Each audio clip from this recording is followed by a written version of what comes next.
हिमाचल प्रदेश के राजस्व मंत्री जगत सिंह नेगी ने प्रधानमंत्री नरेंद्र मोदी और केंद्र सरकार पर गंभीर आरोप लगाए। नेगी ने कहा कि जम्मू कश्मीर के पहलगांव में हुए आतंकी हमले के बाद भी प्रधानमंत्री ने कश्मीर जाने के बजाय बिहार में चुनावी रैली को प्राथमिकता दी। नेगी ने मीडिया से बातचीत में कहा कि जब देश के नागरिकों पर आतंकी हमला होता है तब सरकार का पहला कर्तव्य सुरक्षा और स्थिति को संभालना होता है, लेकिन पीएम मोदी ने कश्मीर की स्थिति को नजरअंदाज कर बिहार में रैली करना ज्यादा जरूरी समझा। ये बेहद दुर्भाग्यपूर्ण है। जगत सिंह नेगी ने आतंकवाद के खिलाफ केंद्र की नीति पर भी सवाल उठाए। उन्होंने कहा कि बड़ी बड़ी धमकियां देने के बावजूद अब तक आतंकियों के खिलाफ कोई ठोस कार्रवाई नहीं हुई है। केवल नागरिकों को बाहर भेजना समस्या का हल नहीं है। असली चुनौती आतंकियों को खत्म करना है, जिसमें सरकार असफल दिख रही है। मंत्री ने यह भी कहा कि पाकिस्तान द्वारा भारत के लिए एयर स्पेस बंद करना एक चिंताजनक कदम है, जिससे देश की एयरलाइंस कंपनियों और व्यापारिक क्षेत्र को भारी नुकसान उठाना पड़ रहा है। कानून है या हमारा प्रदेश का कानून है, उसको वो संशोधन भी कर सकते हैं और उसमें जो है अगर उसको किसी कुछ समय के लिए अगर निलंबन भी करना है या निरस्त करना है वो भी कर सकते हैं। तो ये बहुत बड़ी शक्ति संविधान ने गवर्नर को जो है शेड्यूल्ड एरियाज़ के लिए दिया है। तो हमने भी एक प्रस्ताव दो साल के करीब हो गए, बल्कि थोड़ा ज़्यादा हो रहा है, कि FCA को जो है सस्पेंड करने के लिए हमने गवर्नर से रिकमेंड किया, परंतु 2 साल से ऊपर का समय हो गया, परंतु अभी तक FCA सस्पेंड नहीं हुआ। मैं खुद 6 बार माननीय गवर्नर महोदय से मिला हूँ। इस बार अभी हफ्ता कुछ दिन पहले मिला था, तो अभी कुछ उम्मीद है कि शायद गवर्नर साहब जल्दी इसके ऊपर फैसला करेंगे। इसका मकसद ये था कि FCA को सस्पेंड करने से, FCA कानून 1980 का है, जिसमें प्रदेश के चाहे हमारे वेस्ट लैंड भी है वो फॉरेस्ट लैंड है, और किसी भी तरह का कोई भी फॉरेस्ट लैंड पे यहाँ तो ज़मीन देने की बात है, अगर कोई डेवलपमेंट का काम भी करना है FCA के रहते हुए आपको जो है केंद्र सरकार से परमिशन लेनी पड़ती है। तो अगर जनजातीय क्षेत्रों में पहले भी FCA को सस्पेंड किया गया था नो तोड़ देने के लिए, तो ये किया जा सकता है। और जो हमारे वीरान इलाके हैं, जो हमारे बॉर्डर के साथ लगते हुए गाँव है, जहाँ लोगों के पास लैंड होल्डिंग्स बहुत कम है, उनको हम नो तोड़ में भूमि देकर उनको वहाँ पर बसा सकते हैं।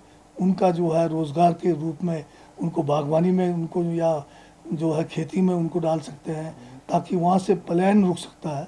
तो मेरा तो बार बार गवर्नर महोदय से आग्रह रहा है कि इसको शीघ्र फैसला करें और जनजातीय क्षेत्रों में लोग जो लंबे समय से नोतोड़ में भूमि के प्राप्त करने के लिए उम्मीद लगाए बैठे हैं, संवैधानिक जो हमारा अधिकार है उसका फैसला लेना चाहिए। तो 6 बार मिल गए हैं आप, और 2.5 साल आप करें, 2.5 साल होने वाले, क्या लग रहा है अभी हो पाएगा? क्योंकि आपने ऐसा भी कहा था बीच में कि सड़कों पर उतरेंगे जनता के। अब हमारे तरफ से निरंतर कोशिश है और उम्मीद के सारे दुनिया चलती है। हमने भी उम्मीद अभी जो है हिम्मत नहीं आ रहा है, देखते हैं आगे।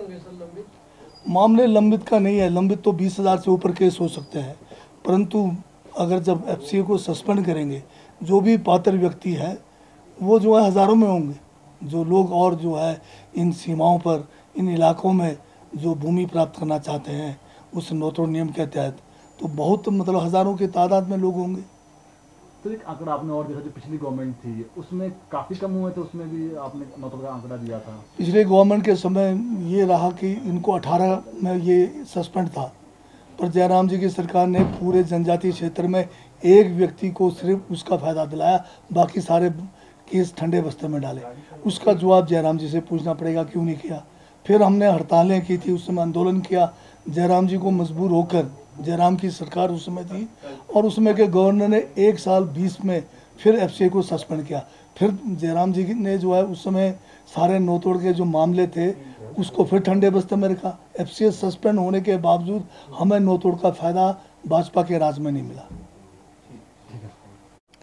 उसमें जो कोर्ट के द्वारा कोई भी केस जिसका फाइनल नतीजा हो गया है या जिसमें लोगों ने अपील नहीं किया, वो तो कोर्ट का अपना एक जो प्रोसेस है उसके तहत ही जो है कार्रवाई होती है।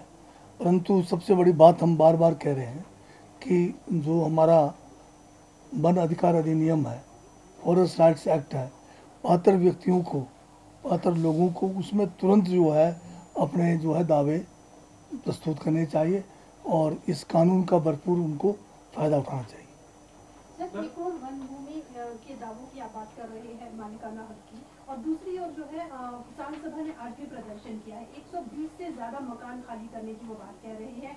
ये दोनों ही पैरेलल है, इसे कैसे आप स्पष्टीकरण करेंगे, क्योंकि ये मिक्स हो रही है चीजें। नहीं, इसमें कोई भी कन्फ्यूजन की बात नहीं है। जो हमारा वन अधिकार अधिनियम 2006 है, फॉरेस्ट राइट्स एक्ट 2006, उसमें आपको जो है ये कानून 2008 में पूरे देश में लागू किया गया है, और इसके तहत करोड़ों देश के जनजाति लोगों को भी और जो दूसरे लोग हैं जो परंपरा से लंबे समय से वन भूमि पर अपना जीवन यापन कर रहे हैं या उस वन भूमि में रह रहे हैं 2005-13 दिसंबर से, उनको लाभ मिल चुका है।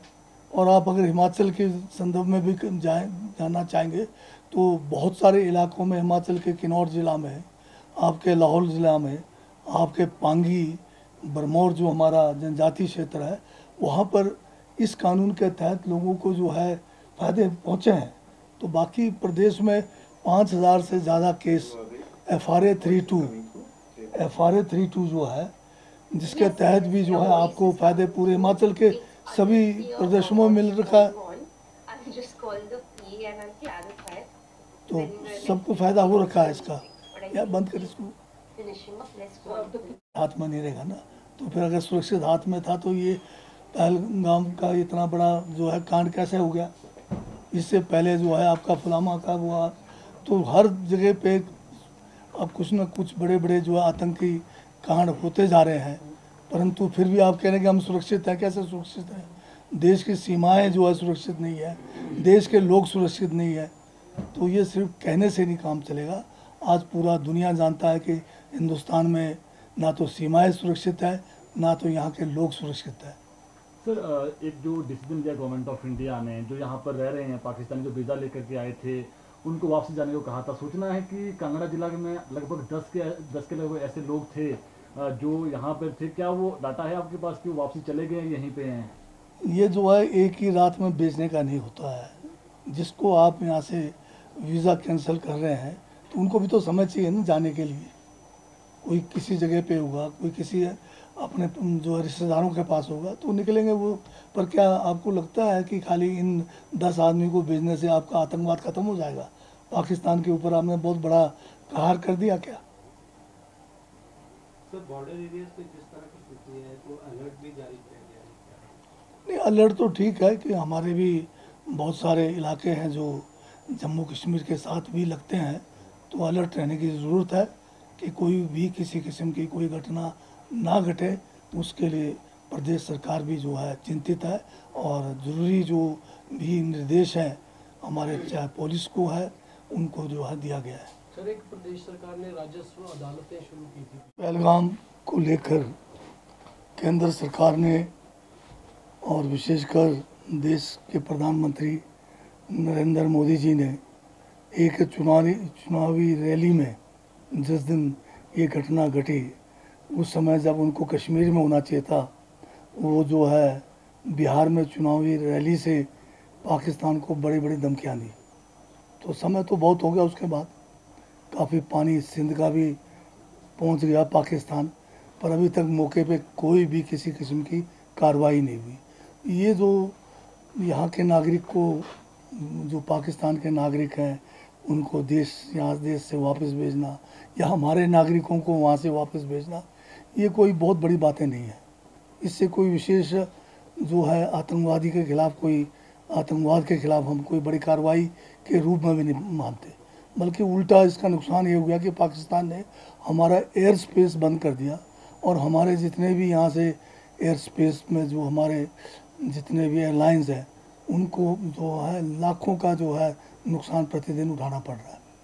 तो उल्टा जो है जो बड़ी बड़ी धमकियाँ दी गई, उसका तो पता नहीं, धरातल पे कोई उतरा नहीं, उल्टा नुकसान जो है देश को हो रहा है। सर, हिमाचल प्रदेश में जिस प्रकार से अभी जहाँ तक दावों की बात है, ये एक निरंतर प्रक्रिया है।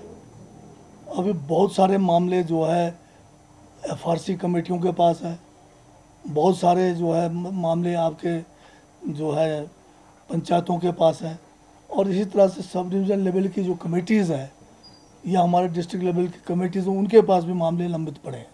अभी जो है 3 दिन पूर्व जो है हमने FRA कैलेंडर यानी एक कैलेंडर के माध्यम से किस महीने में अधिकारी या जो कमेटियां हैं क्या काम करना चाहिए, हमने अगस्त तक का कैलेंडर जारी कर दिया है, ताकि ये जो FRA को लेकर जो लोगों में एक तो जागरूकता नहीं है, उसकी जागरूकता भी लोगों से कराई जाए, और जो अधिकारी या जो कमेटियां जो इसके लिए कानूनन जो है बने हैं उनको हमने एक समय सीमा में बांधा है ताकि वो तेज़ी के साथ इस कार्य को आगे करें। एक तरफ देश के प्रधानमंत्री जो